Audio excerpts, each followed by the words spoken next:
Bueno, ¿qué tal? Buenas tardes, bienvenidos a una nueva masterclass en este día viernes. Espero que todo lo que se vaya a presentar de esta master les sea de ayuda para recordar cosas esenciales del primer parcial. La anterior masterclass ha sido acerca de cosas locas, de utilizar mnemotécnicos y reglas locas para sacar algunas preguntas de test. Hoy vamos a tratar de revisar las joyitas, las enfermedades importantes de muchos temas populares del primer parcial. Obviamente no vamos a poder sacarlas a todas, ¿no? A flote, porque prácticamente son muchas enfermedades, pero vamos a tratar de hacer con cosas puntuales, sacar cosas realmente que a nosotros nos vayan a beneficiar o nos vayan a permitir pues, sacar las preguntas correspondientes, ¿sí?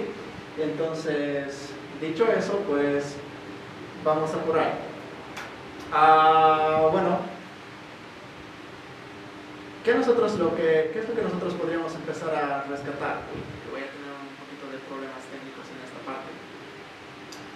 Bueno, pues si nosotros...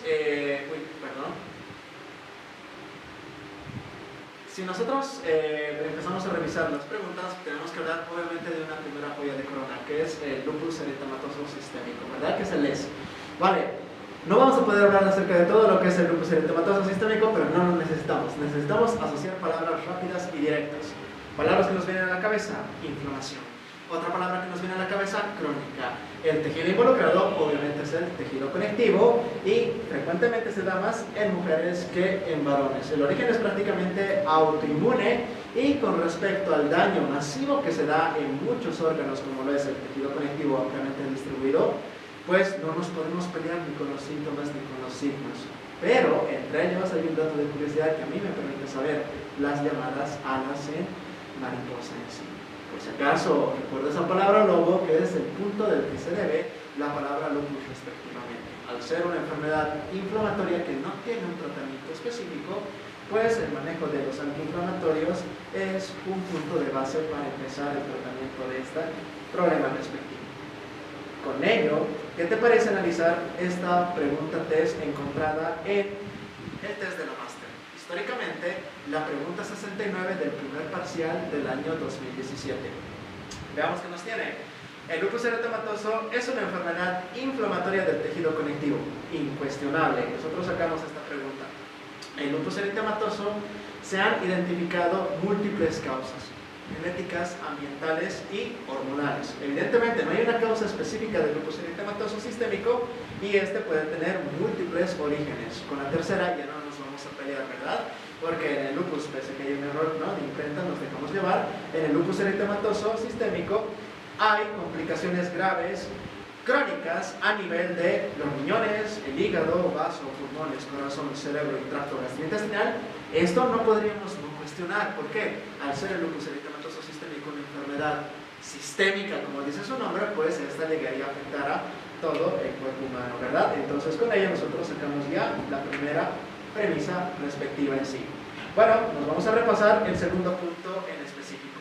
Vamos a hablar acerca de las lipos y los lupus, o las lipos y los lupus, ¿cómo sería eso? Bueno, de una parte que está emergiendo a nivel tisular, para algo que siempre se les pide ahorrar a mis queridos alumnos acerca de lo que es la liposucción. Bueno, tienes que recordar cosas muy puntuales, ¿cómo qué?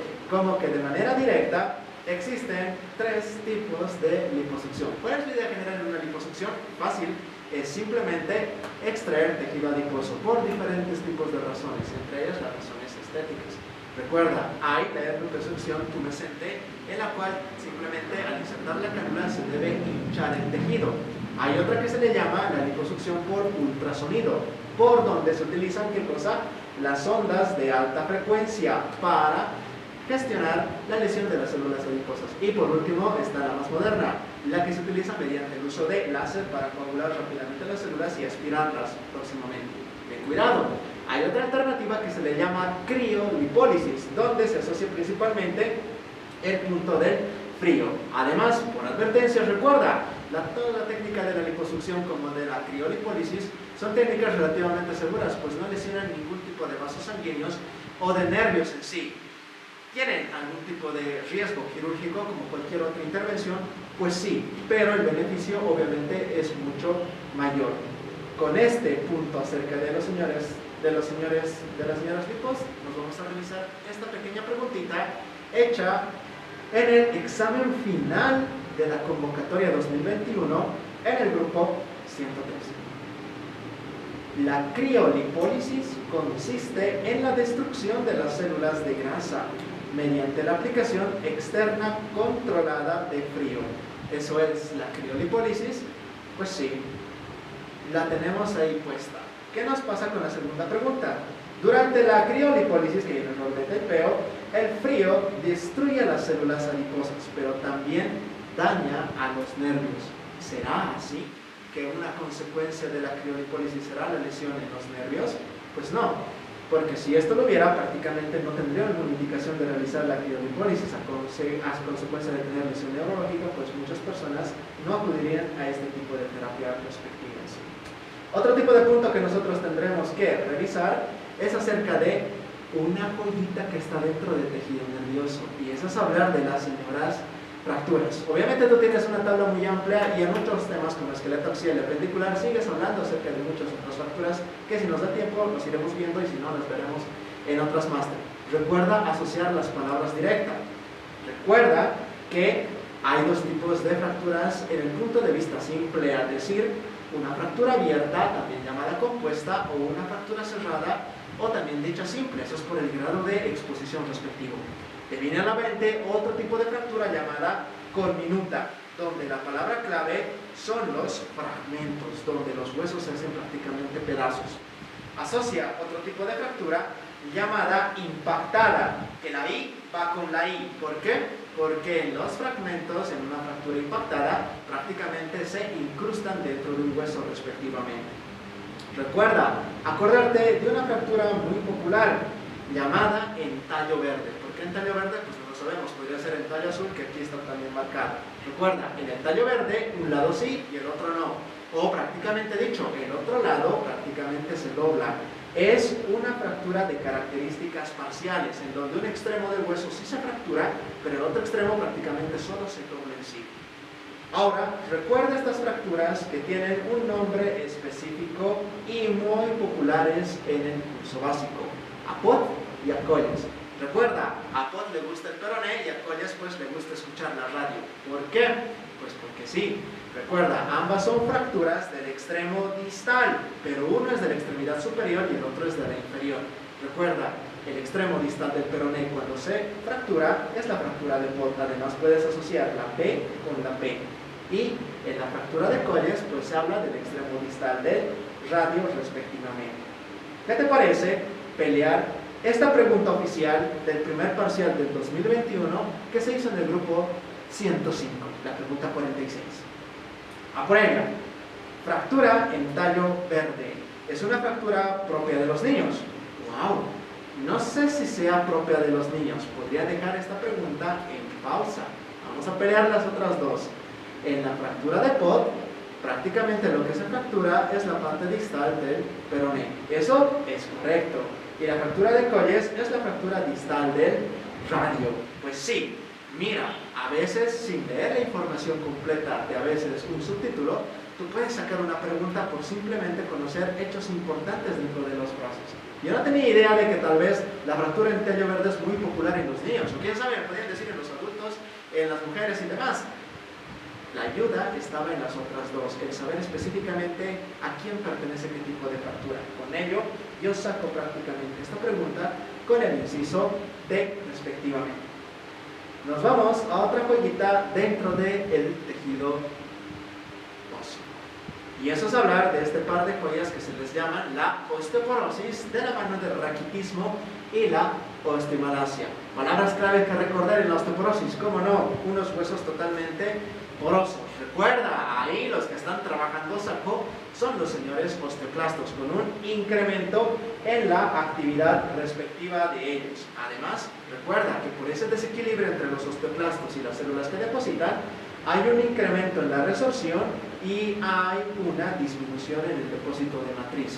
Lastimosamente, eso es una grave consecuencia para las personas. ¿Por qué? Porque disminuye su masa ósea. Además, eso es un riesgo. ¿Por qué? Porque los pacientes pueden fracturarse con mayor chance. Recuerda, lastimosamente la osteoporosis afecta principalmente a mujeres y a pacientes de una edad avanzada. Eso por cuestiones genéticas y hormonales que también te lo dice la teoría en sí. Recuerda, un punto muy importante que históricamente ha sido preguntado. ¿Cómo se diagnostica la osteoporosis? Siempre es en base a dos criterios. Para empezar, tienes que saber los antecedentes familiares de exposición, el abuelo, que el papá, que ahora el hijo tienen esta enfermedad, y sobre todo una prueba de gabinete médico que se llama la densitometría ósea. Con esos dos pilares tú obtienes el diagnóstico de la osteoporosis. ¿Cómo va a ser el tratamiento? Bueno, este es un manejo bastante complejo, pero de manera general involucra ¿qué cosa? La dieta, la vitamina D, el calcio y muchos otros medicamentos, entre ellos los antirresortivos y los osteoformadores. Por curiosidad, vete acordando que entre los antirresortivos tienes tres tipos básicos. Por ejemplo, está la misma calcitonina, pero cualquiera de ellos van a ser unos bloqueantes muy buenos de los osteoclastos. Por ejemplo, un medicamento raro llamado el Fosamax, o hasta un medicamento llamado muy políticamente en nuestro país que se le llama Elevista, respectivamente. Entonces, ahí, junto con la terapia de reposición de estrógenos o prácticamente los estimuladores o los simuladores estrogénicos son muy buena terapia para los pacientes. Y entre los medicamentos osteoformadores está, como no, la hormona paratiroidea. Aprovechando que estamos en el punto de la vitamina D, tienes que acordarte puntualmente de quién, de este par de enfermedades, porque sí, ahí está el déficit. Pacientes que tienen déficit de vitamina D son aquellos que se les dicen que tienen raquitismo y osteomalacia. Lastimosamente no van a tener un buen depósito mineral y eso nunca va a ser bueno. ¿Por qué? Porque tiende a deformar sus huesos, principalmente en las extremidades inferiores. Además, ten cuidado, porque la diferencia entre el raquitismo y la osteomalacia es prácticamente la edad, porque el raquitismo es de los niños y la osteomalacia es principalmente de los adultos respectivamente. Con ello, a pelear esta pregunta que, mira, casualmente y históricamente se ha repetido dos veces dentro de un mismo examen, la pregunta 30 y la pregunta 37 del examen final 2021 del grupo 106. Es cierto con respecto al tejido óseo, la osteoporosis se diagnostica sobre la base del hábito nutricional o de los hábitos nutricionales y con una prueba de densitometría, pues la segunda yo me la quedo, pero es que la primera no, tiene que ver con los antecedentes familiares. Punto número 2, entre los fármacos antirresortivos están el Fosamax, que inhibe la actividad de los osteoclastos. Pues sí, este es el boom de estos medicamentos junto con la calcitonina que la tenemos en nuestro país.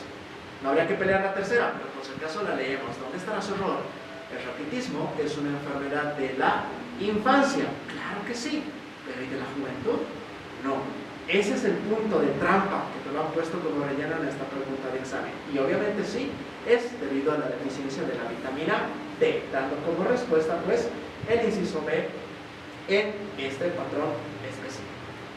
Nos vamos un poquito más lejos y nos vamos hacia un tema de esqueleto axial, que es el labio leporino y el paladar hendido.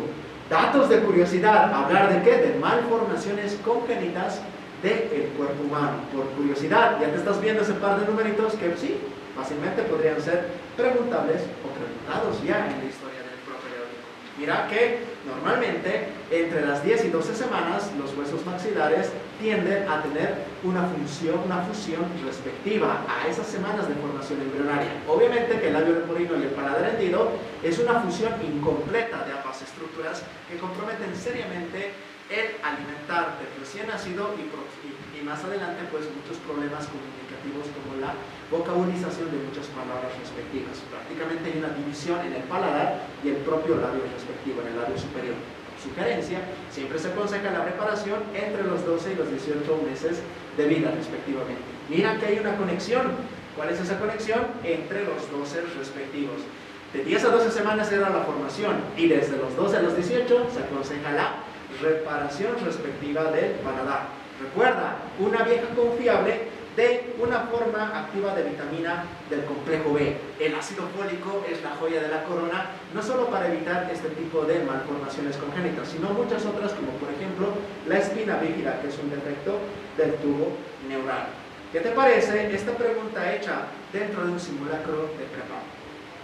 Las apófisis palatinas de los huesos mandibulares generalmente se unen durante la 10ª y la 11ª semana de desarrollo del embrión. ¿Tendrá un punto ahí que cuestionar?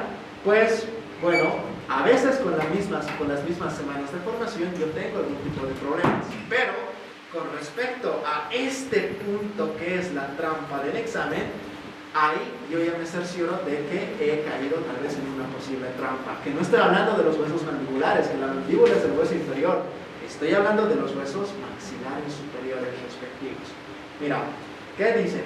Estudios recientes indican que la utilización de suplementos de ácido fólico, que es un tipo de vitamina B, disminuye la incidencia del paladar hendido y del labio leporino. Pues eso es correcto. Te voy a pedir y te voy a contar que anecdóticamente alguna vez han preguntado cambiando simplemente la letra, y ahí estaba la trampa de una pregunta respectiva. Recuerda entonces sacar esta pregunta leyéndola de una manera pues puntual y de manera concentrada. Nos vamos a otro lado y a la parte final del tema del esqueleto axial, acerca de las curvaturas anormales que tiene la columna. Fuera de ello, hay muchos problemas que podrían traer respectivamente cada uno de estos en sí, y consecuencias a largo plazo por el dejar o por el no tratar respectivamente estas patologías. Bueno, aquí te presento a las CIS. Las CIS son las anomalías de la curvatura en la columna: la lordosis, la cifosis y la escoliosis. ¿Y qué pasa ahí? ¿Hemos tenido un trazo normal?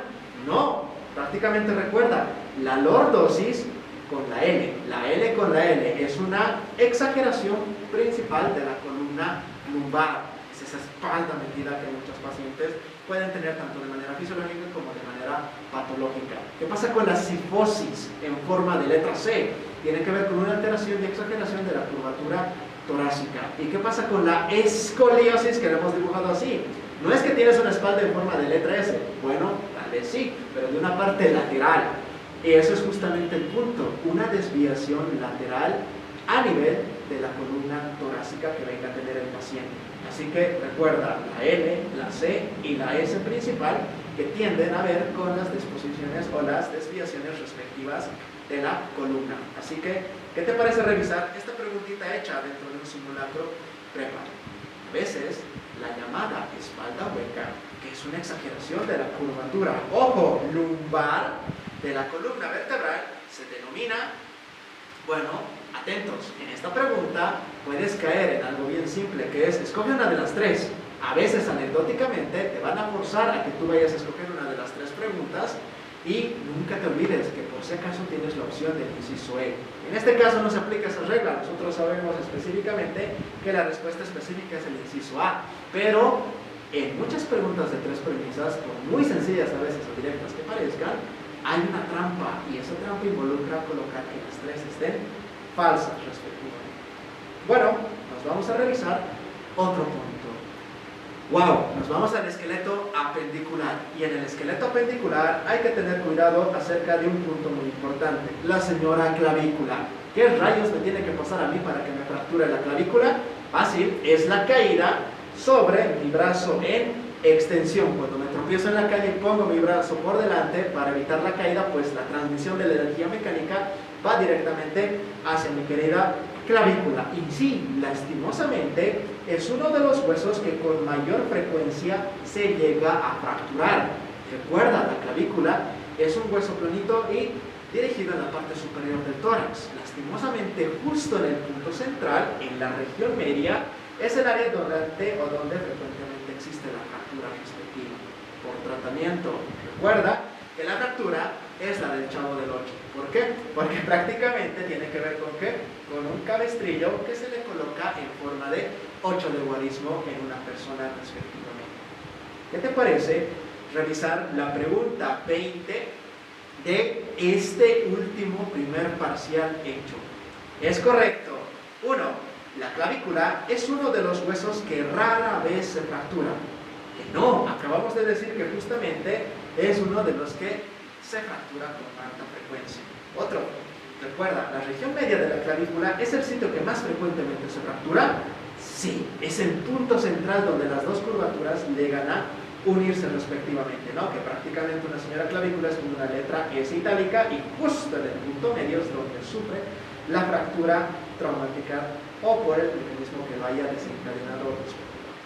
Bueno, vamos a otro punto. ¿A dónde? De la cabeza a los pies. Bueno, a la parte inferior. Nos vamos directamente hacia el esqueleto apendicular. Hablar sobre los piecitos, sobre el pie pequeño y sobre los diferentes tipos de pies respectivos que tiene una persona. Ahí te presento tres: el pie plano, el pie en garra, el pie de sambo, o también llamado pie varo, que no es de los zambos caporales que ya quisiéramos, ¿no? Pero no, ellos no tienen un pie de sambo respectivamente. Otra cosa es tener un pie de sambo y otro pie de sambo. Al chiste. Pero bueno, plano. Empezamos con el pie plano. ¿Qué tenemos que saber del pie plano? Este es producido, como también muchos de ellos, por una debilidad de los ligamentos que mantienen sujetos a todos los huesos respectivos del tarso y que conforman los arcos del pie. Principalmente recuerda que este señor arco llamado longitudinal medial es el principal arco comprometido en una persona. Si nosotros dejamos a un paciente con pie plano seguir su vida normal sin ningún tipo de corrección, este va a desarrollar, ¿qué cosa? Una inflamación de la fascia de la planta del pie, lo que le va a llevar a muchos problemas de características traumatológicas, que justamente ahí es donde va a requerir ayuda, es decir, una inflamación bastante problemática. Además, recuerda que como una vieja confiable, el tratamiento para estos pacientes es más ortopédico, dependiendo de usar unas zapatillas, unas plantillas ortopédicas, o alguna decisión que haga el traumatólogo respectivamente. El pie en garra, ¿cuál es el problema? Pues justamente tienes así, como si fuera una garra totalmente formada en una persona. Lastimosamente ahí, el problema es con una elevación fuera o excesiva del arco longitudinal medial del paciente. Entonces mira que algo que comparten en común, el pie plano y el pie en garra, son problemas con este arco longitudinal medial. Pero es que uno es una proyección en exceso y el otro es prácticamente un aplanamiento respectivo. En el pie de sambo hay otro problema. Ahí ambos pies están desviados hacia abajo y hacia el medio. Ten cuidado, que el pie varo es una patología bastante frecuente en la pediatría y un motivo de consulta muy frecuente a nivel de traumatología pediátrica. ¿Por qué? Porque sucede en uno de mis nacimientos. Entonces eso es bastante frecuente de ver. Obviamente la corrección es también mediante la parte ortopédica traumatológica e incluso se pueden utilizar hasta cintas adhesivas de corrección para mantener estables y recuperar ese pie a su forma correcta. El pie ha caído justamente esta última convocatoria, la pregunta número 70. El pie se dobla hacia abajo y hacia el medio en el pie de sambo. Pues eso es correcto. El tratamiento del pie varo consiste en corregir el arco con una cinta adhesiva después del nacimiento. Puedo tal vez dudar, claro, acabo de escucharlo y de verlo en sí, pero podría decir una cinta adhesiva después del nacimiento, o sea, le ponemos scotch al paciente, le ponemos Durex. Pues a ver, pon una pausa y te invito a leer la tercera pregunta, que a veces es más vale asegurar con algo más conocido. El pie de sambo ocurre uno de cada 1000 nacimientos, eso ya es un punto más crucial. Podría dudar entre sí, tal vez aquí estaría la trampa, pero claro, efectivamente el libro me dice que esto es totalmente correcto y no tengo de otra pues que sí. Aceptar que la cinta adhesiva es un tratamiento pues opcional, claro, eso dependiendo de la decisión del profesional, para tratar el pie de sambo respectivamente. Bueno, del pie nos vamos ¿a dónde? A las articulaciones. Y en las articulaciones tenemos que hablar de los codos y la bursitis. Bueno, de la bursitis, aprovechando que estamos acá, no nos vamos a complicar mucho porque es una palabra prácticamente de vocabulario, pero es que no sabemos por qué, que parece que la universidad está enamorada de las bolsas sinoviales. Recuerda, su inflamación se llama bursitis respectivamente. Y este puede ser consecuencia de mucho tipo de traumatismo físico y daño mecánico respectivo en las personas. Prácticamente no es algo que va a dar de la noche a la mañana, requiere un desgaste con el pasar del tiempo respectivamente. ¿Qué pasa con los codos?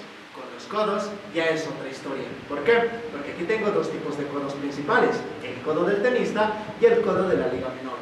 Aprovechando, bueno, tú sabes que el tenis, un deporte blanco y mundialmente muy conocido y millonario, pues parte de las ligas mayores. Yo no sé qué será una liga menor, pero lo puedo asociar muy fácilmente la M con la M. ¿Por qué? Porque el codo de la liga menor tiene que ver con un dolor a nivel del epicóndilo medial del húmero.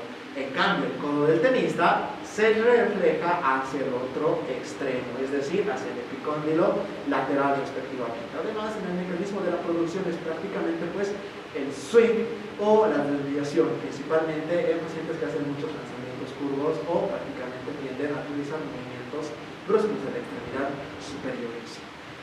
¿Qué pasa con la luxación de la cabeza de radio? Lastimosamente, este tipo de trauma se produce principalmente en los niños. Lastimosamente, el ligamento anular que sostiene la cabeza de radio, al generar un tipo de tirón rápido en las personas, por ser, no sé, pues que eres un niño melendroso y chilloncito y que haces mucho show en la calle y mamá te jala que nos tenemos que ir rápidamente a la casa y que no me pueden comprar una salchipapa, pues acaban lesionándote lo que vendría a ser la cabeza de radio. Y para consecuencia, pues, este paciente tiene que ir a la traumatología. Bueno, ¿qué pasa con la cirugía de tomillón? Por historia, pues era uno de los primeros pacientes que se sometieron ¿a qué? A un procedimiento de reparación de este ligamento estrella, que se le llama ligamento colateral cubital, la liga de los cúbitos y de los colaterales, para una liga de un atleta competitivo que es el señor Tommy John respectivo. ¿Qué te parece esta pregunta de test hecha en nuestras clases regulares de pre? Bueno, muy frecuentemente el codo de tenista, ojo, se refiere al dolor en el epicóndilo lateral del húmero o cerca a esto. El codo del tenista, el tenista es una liga mayor, epicóndilo lateral, ¿verdad? Vale, entonces podemos sacar esta pregunta en sí. El codo de la liga menor es la luxación de miembro superior más frecuente en niños. A ver, ¿cómo? Pero si los niños con la liga menor, ¿qué liga menor es una luxación? ¡Wow! No lo sé. ¿Tiene alguna pregunta más de esto? Ah, sí, mira que la vuelta tiene pregunta número 3. ¡Wow! Me pondrían pataleos esta. La inflamación del epicóndilo medial, típicamente de realizar demasiados lanzamientos o lanzamientos de pelotas en curva entre jóvenes, causa la luxación de la cabeza del radio. Pero como una inflamación me va a ir acabando produciendo una luxación. ¿Y qué tiene que ver el epicóndilo medial con la parte de los lanzamientos curvos? Parece que lo que pasa acá es una maña de intercambio de conceptos propiamente dichos. Y así trato de sacar esta pregunta respecto a eso. Bueno, de las señoras articulaciones nos vamos a las mismas articulaciones, a un punto puntual dirigido de una enfermedad históricamente preguntada. Pero es que no las podía dejar a sus hermanas ahí atrás. Necesito hablar obligatoriamente de artrosis, artritis reumatoide y de artritis gotosa. El por si acaso, que se me coló y directamente ya lo ponemos para ver cuántas enfermedades nos quedan ver, pero es que ya lo vamos a ir viendo en otras videoclases rápidamente. Bueno, ahí, puntualmente, con palabras de asociación, recuerda que la artritis reumatoide tiene orígenes autoinmunes, en cambio que la artritis gotosa su origen es más por la acumulación de un producto de desecho que es el ácido úrico, y la artrosis ya son asuntos de la edad, ¿verdad? Degeneración del cartílago. Bueno, entonces en el mecanismo de la artritis reumatoide tiene que ver con una inflamación respectiva de las estructuras de las articulaciones sinoviales. Para empezar, el cartílago articular y la membrana sinovial están, seriamente comprometidas en la fisiología. Lastimosamente, si tú dejas a una persona con artritis reumatoide sin tratamiento, tiende a inflamar tanto las articulaciones pequeñas que terminan fusionándose por la grave inflamación que ocurre en esa cavidad sinovial, que lo que intenta hacer el cuerpo humano es reparar, y en su intento de reparar fusiona los puntos respectivos de los huesos, y eso lleva a una complicación mayor para la persona. En el ácido úrico, tiene sus lugares preferidos. Que al ácido úrico le gusta al gordo. ¿Por qué? Porque justamente se va a la base principal de nuestro dedito gordito, donde tiende a acumularse y a inflamar respectivamente esta zona. Bueno, como un tratamiento de base para la artritis gotosa, se basa en el uso de analgésicos. Un muy buen inhibidor de la creación del ácido úrico llamado el alopurinol, y por guiño guiño a una enfermedad, a un medicamento llamado la colchicina, que también es como una alternativa, pero obviamente no es de primera línea en el tratamiento de esta enfermedad. ¿Qué pasa con la artrosis? Recuerda, y yo me lo tatúo, que es la forma más frecuente respectiva de patología en las articulaciones del cuerpo humano. Lastimosamente este tiene que ver con otro tipo de dicho, un poco más de afectar articulaciones grandes y principalmente se da más por el desgaste en el uso respectivamente. El peso tiene mucho que ver en la progresión de una artrosis porque prácticamente sobrecarga articulaciones que resisten el peso corporal, como lo son las articulaciones de la cadera y la rodilla principalmente. Por eso la disminución del peso es una de las metas que lograr en los pacientes respectivos. Pregunta del simulacro hecho en prepa. Vamos, la artritis reumatoide es una enfermedad de características autoinmunes, vamos bien, en donde existe constante desgaste del cartílago y las membranas sinoviales. Vamos, muy bien. Afecta principalmente a articulaciones pequeñas. Pues sí, recuerda que a las grandes les pega la artrosis. La artritis gotosa se debe a la acumulación de ¿qué? De cristales de urato sódico por el exceso de la producción del ácido úrico, un producto del metabolismo de los ácidos nucleicos de la dieta. Por la información, pues nos cae muy bien. Además, aprovechamos de hablar estos cristales de urato sódico. Recuerda, el sodio es uno de los iones más importantes en el medio extracelular. Por estar dentro del riñón o dentro de otros lugares, al encontrarse con el ácido úrico, reacciona y llega a formar una forma cristalizada de este problema, llevando a estos cristales de urato de sodio a acumularse en las articulaciones respectivas en sí. Nos vamos a un punto un poco turbio y en la parte final de músculos te encuentras con esta emergencia. Es una de las pocas emergencias que se trata a saco dentro de lo que vendría a ser la traumatología, acompañado por las fracturas, las luxaciones, la osteomielitis, enfermedades que hay que tratar sí o sí, que no lo puedes mandar al paciente a casa porque prácticamente estarías cometiendo negligencia médica. Las debes tratar sí o sí. El síndrome compartimental se debe a que tú sabes que principalmente tus extremidades, tanto superiores como inferiores, en la musculatura están divididas por compartimientos muy bien organizados y tapizados por lo que vendría a ser ¿qué cosa?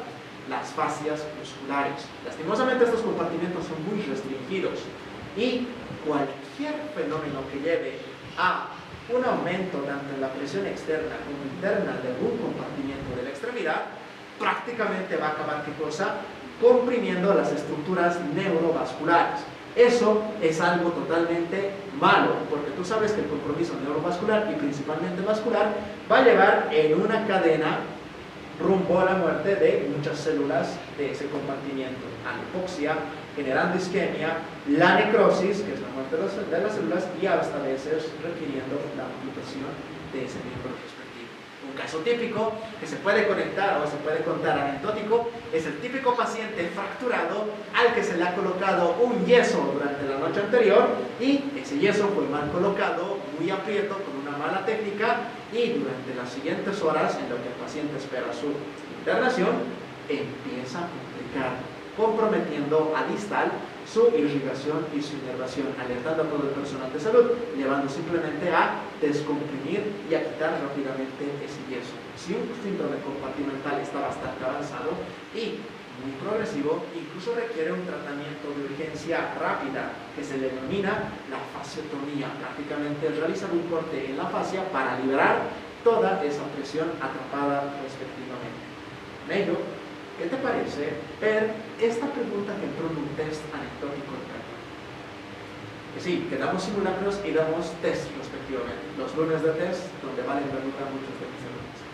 El síndrome compartimental es una reacción inflamatoria secundaria a la irritación crónica de la aponeurosis plantar en su origen en el calcáneo. ¡Wow!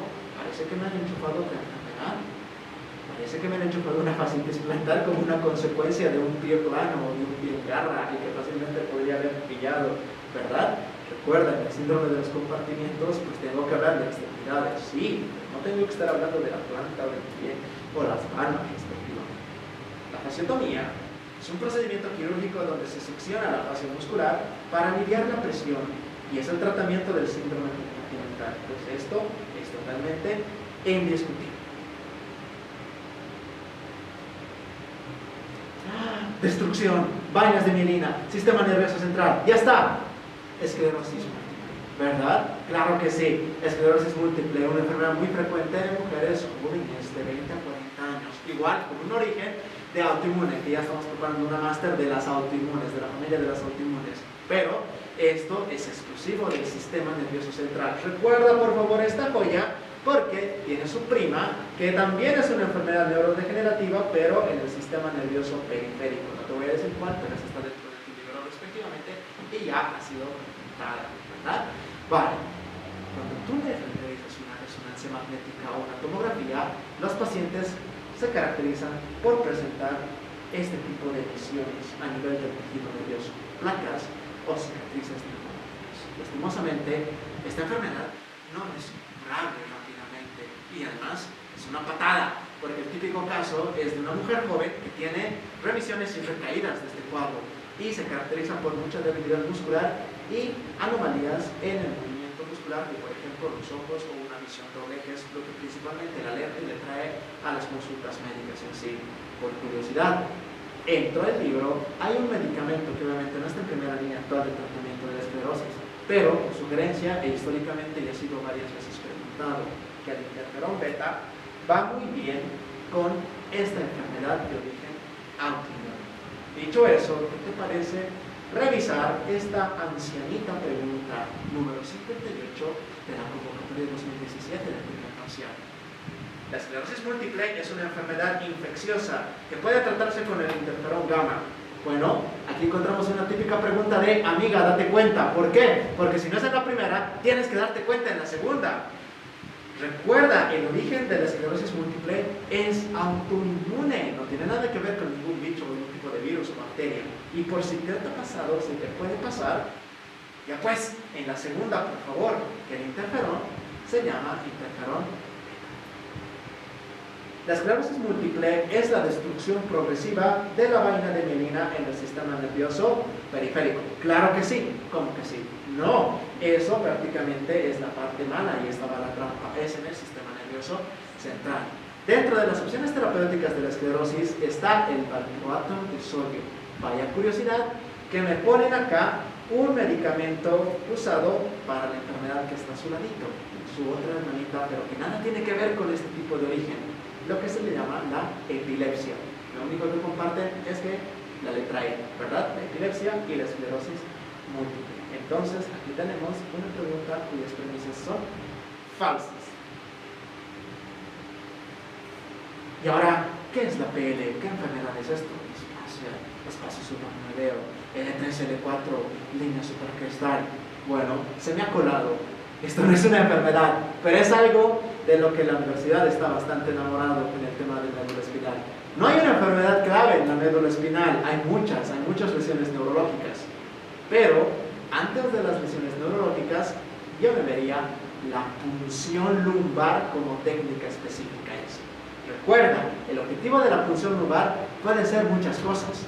Ingresar a este espacio clave, que se encuentra ¿dónde? Por debajo del aracnoides y por encima de la pía madre, ¿no? Ese espacio llamado subaracnoideo respectivamente, donde abunda específicamente un líquido madre que baña a todo el encéfalo, el llamado líquido cefalorraquídeo en sí. La idea puede ser tomar una muestra de líquido cefalorraquídeo para su estudio, administración de medicamentos, medir la presión intrarraquídeo o muchas otras cosas o muchas otras indicaciones. Por curiosidad y por dato de oro de médula espinal, recuerda, la médula no tiene el mismo largo que la columna vertebral. Es más, finaliza mucho más antes. ¿Cuánto mucho más antes? En el borde superior de la segunda vértebra lumbar, que te lo tienes que tatuar para el examen. Y por ello mismo, se puede conseguir una muy buena punción lumbar a partir de estos niveles respectivos. Cuando tú logras flexionar la columna vertebral del paciente, abres el espacio entre las apófisis espinosas y consigues un muy buen acceso con tu aguja respectiva. Recuerda que este es el punto clave. ¿Dónde rayos vamos a poder encontrar L3, L4, L5 y L6 en el paciente? Con métodos de exploración y mediante la palpación. Recuerda, existe una línea que va por el borde superior de ambas crestas ilíacas y que casualmente cae a la altura de la apófisis espinosa de L4, que lo puedes palpar justo en la línea media. Ahí vas a tener como punto de referencia ese espacio respectivo entre L3 y L4, o le vas abajo entre L4 y L5 respectivamente, y como le decimos, das con confianza y vas a obtener pues, tu premio respectivamente.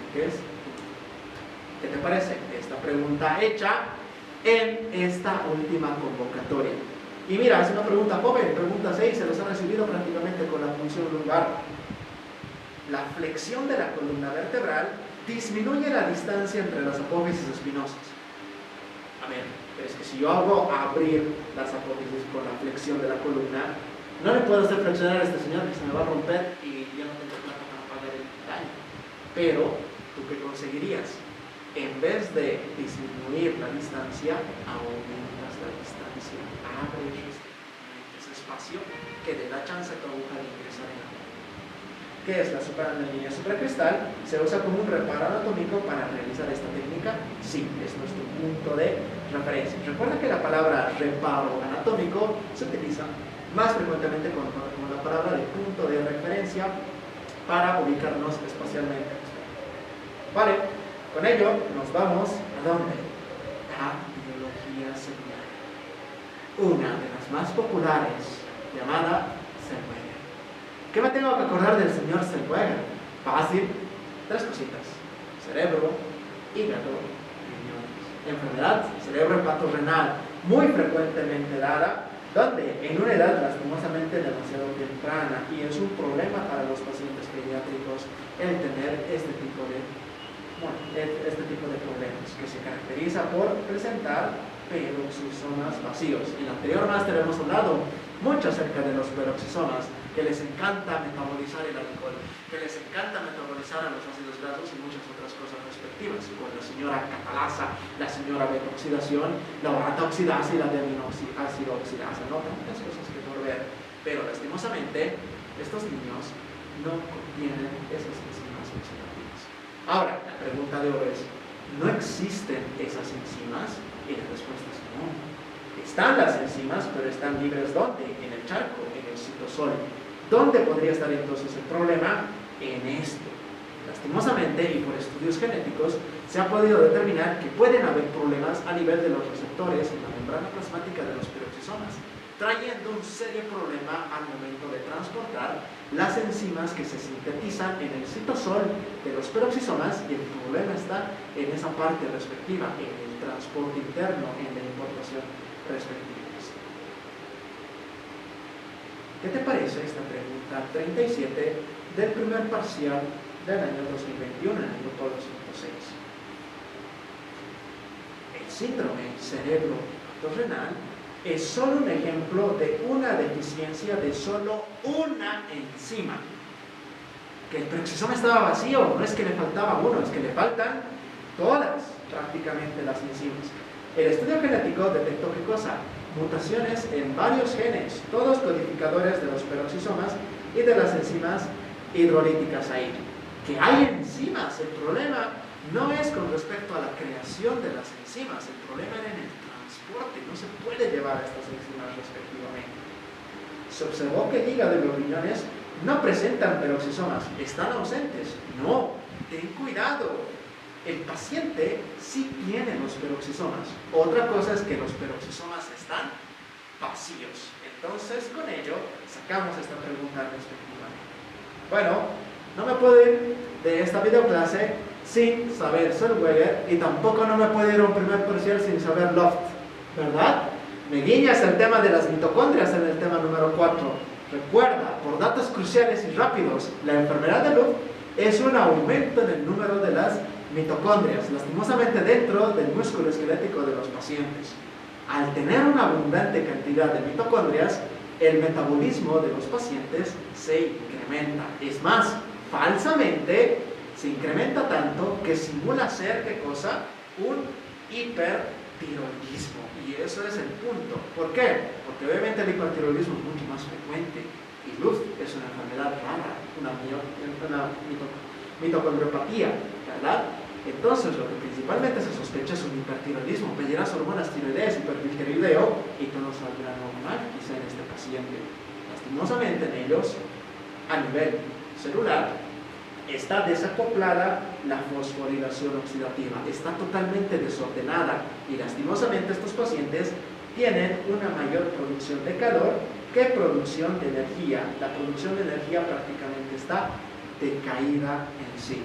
Por favor, a Luft hay que tenerle bastante cuidado porque, mira, te recibieron con Luft esta última convocatoria. Pregunta 87. Es una anomalía congénita dominante. Yo no sé si será dominante o recesiva, pero es que yo sé que es de las mitocondrias y ya con eso ya me va. Acompañada por lesiones en los músculos esqueléticos y la disfunción renal, que sí está lesionado el músculo esquelético, pero es que los riñones no tienen aquí nada que ver. Puede simular una miopatía mitocondrial. Wow, eso ya es otro tipo de enfermedad que tal vez lo veremos más adelante, la miopatía mitocondrial infantil, y obviamente la vamos a sobreponer sobre el LAF. Pero esta no, simula ser un hipertiroidismo. ¿Se caracteriza por un aumento en el número de células en el tejido muscular esquelético? No, no es lo que incrementa las células, lo que incrementa es el número de mitocondrias respectivas. Dicho eso, pues ya tienes otra pregunta a tu saquito. Y nos vamos un guiño hasta el tema número 5 de la membrana plasmática, pero ¿por qué no hacer un combo 2x1 dentro del tema del nivel tisular? Porque ahí en ambos bloques se ve lo que son las uniones celulares, puntos de ensamblaje entre diferentes células, ya sean epiteliales, neurológicas o musculares. Lastimosamente, se ha encontrado un tipo de enfermedades dermatológicas de la piel, que se caracterizan principalmente porque el paciente presenta ampollas en la piel. Lastimosamente, esta pertenece al equipo de las autoinmunes. ¿Por qué? Porque se ha pillado en el suero anticuerpos anticaderinas, que recuerda que las caderinas son los principales ensambladores entre las uniones celulares. Principalmente, ¿qué uniones celulares? Los desmosomas. Ellos son los que principalmente quedan comprometidos. Al haber perdido los desmosomas, una célula tiende a acumular líquido entre sus espacios, generando una hinchazón a nivel micro, pero a nivel macro se lo ve como ampollas en el paciente respectivamente. Y con ello nos vamos a pegar la última preguntita hecha en un simulacro de Krebs. ¿Cómo no? Existe un grupo de enfermedades de los músculos humanos donde aparecen ampollas, genéricamente conocidas como pénfigo, que el pénfigo es un problema dermatológico de la piel, no tiene nada que ver con los señores músculos. ¿Se ha detectado anticuerpos contra las caderinas? Claro que sí. ¿De las uniones comunicantes? Claro que no. ¿Que estamos hablando de qué tipo de unión? De los desmosomas respectivamente. Entonces, da como resultado pues mi respuesta del inciso E.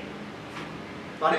Entonces, pues, que ahora tengo un tipo de pequeño problemita, pues nada, espero de que esta máster corta pues haya sido bastante de tu ayuda. Recuerda revisar algunas de estas preguntas. Obviamente hubiéramos querido presentarte muchas más enfermedades, pero vamos a tosigar y también es bastante cansador toda esta parte, ¿no? Nosotros pues con todo gusto lo seguimos haciendo más continuamente los próximos días, pero recuerda, las enfermedades, aunque obviamente no es el fuerte de preguntas en el curso básico, que es más que todo en la parte teórica, pues sí se llega a preguntar bastante acerca de alguna que otra de estas curiosas en sí. Asegúrate de saber las enfermedades más populares porque tendrías una pregunta nada más. Bueno, muchas gracias por asistir a esta pequeña máster y pues nos vemos cuando ya les vaya a avisar.